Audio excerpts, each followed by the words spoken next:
بسم اللہ الرحمن الرحیم۔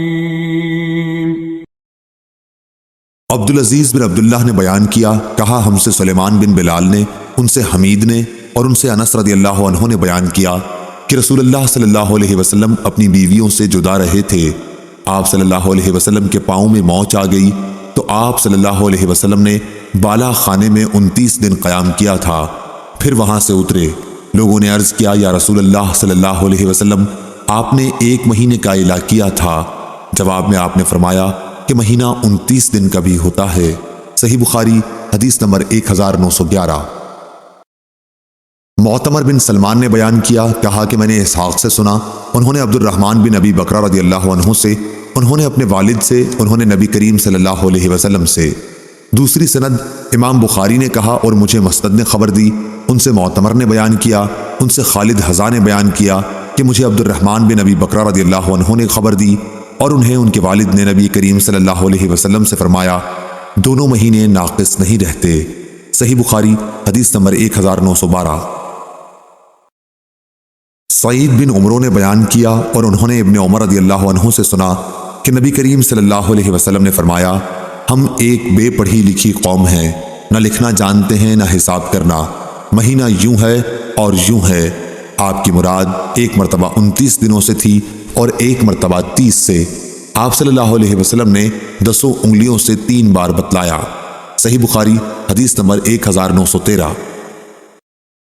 ہشام نے بیان کیا، ان سے یحییٰ بن ابی کثیر نے، ان سے ابو سلمہ نے اور ان سے ابو ہریرہ رضی اللہ عنہ نے کہ نبی صلی اللہ علیہ وسلم نے فرمایا، تم میں سے کوئی شخص رمضان سے پہلے شعبان کی آخری تاریخوں میں 1 یا 2 دن کے روزے نہ رکھے، البتہ اگر کسی کو ان میں روزے رکھنے کی عادت ہو تو وہ اس دن بھی روزہ رکھ لے۔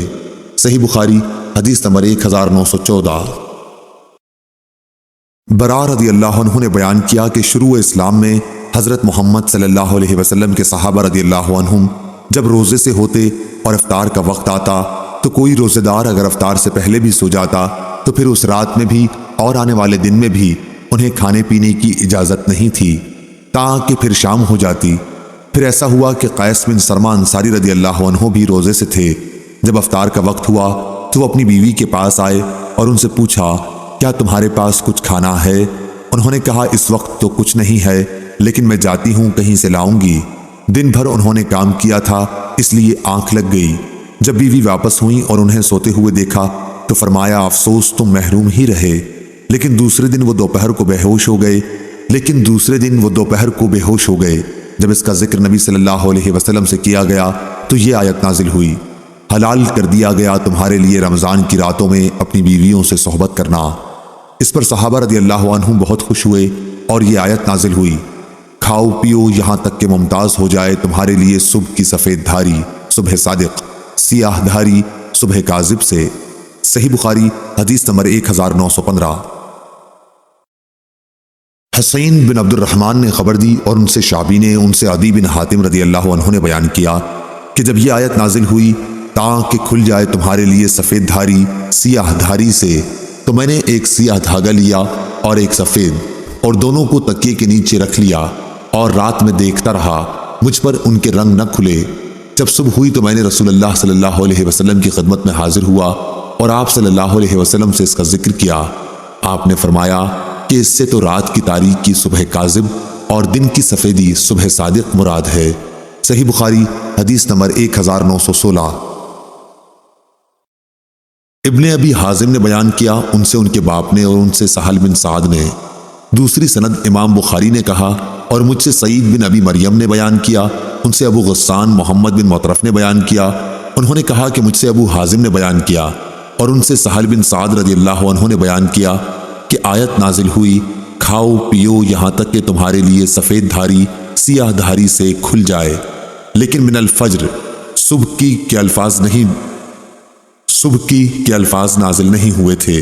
اس پر کچھ لوگوں نے یہ کہا کہ جب روزے کا ارادہ ہوتا تو سیاہ اور سفید دھاگا لے کر پاؤں میں باندھ لیتے اور جب تک دونوں دھاگے پوری طرح دکھائی نہ دینے لگتے کھانا پینا بند نہ کرتے تھے۔ اس پر اللہ تعالیٰ نے من الفجر کے الفاظ نازل فرمائے، پھر لوگوں کو معلوم ہوا کہ اس سے مراد رات اور دن ہیں۔ صحیح بخاری حدیث نمبر 1917۔ عبید بن اسماعیل نے بیان کیا، کہا ہم سے ابو اسامہ نے، ان سے عبید اللہ نے، ان سے نافع نے، اور ان سے ابن عمر رضی اللہ عنہ نے، اور عبید اللہ ابن عمر نے یہی روایت قاسم بن محمد سے، اور انہوں نے عائشہ رضی اللہ عنہا سے کہ بلال رضی اللہ عنہ کچھ رات رہے سے اذان دے دیا کرتے تھے، اس لیے رسول اللہ صلی اللہ علیہ وسلم نے فرمایا کہ جب تک ابن مکتوم رضی اللہ عنہ اذان نہ دیں تم کھاتے پیتے رہو، کیونکہ وہ صبح صادق کے طلوع سے پہلے اذان نہیں دیتے۔ قاسم نے بیان کیا کہ دونوں بلال اور ام مکتوم رضی اللہ عنہ کی اذان کے درمیان صرف اتنا فاصلہ ہوتا تھا کہ ایک چڑھے تو دوسرے اترتے۔ صحیح بخاری حدیث نمبر 1918 1919۔ عبید بن اسماعیل نے بیان کیا، کہا ہم سے ابو اسامہ نے، ان سے عبید اللہ نے، ان سے نافع نے، اور ان سے ابن عمر رضی اللہ عنہ نے، اور عبید اللہ ابن عمر نے یہی روایت قاسم بن محمد سے، اور انہوں نے عائشہ رضی اللہ عنہا سے کہ بلال رضی اللہ عنہ کچھ رات رہے سے اذان دے دیا کرتے تھے، اس لیے رسول اللہ صلی اللہ علیہ وسلم نے فرمایا کہ جب تک ابن مکتوم رضی اللہ عنہ اذان نہ دیں تم کھاتے پیتے رہو، کیونکہ وہ صبح صادق کے طلوع سے پہلے اذان نہیں دیتے۔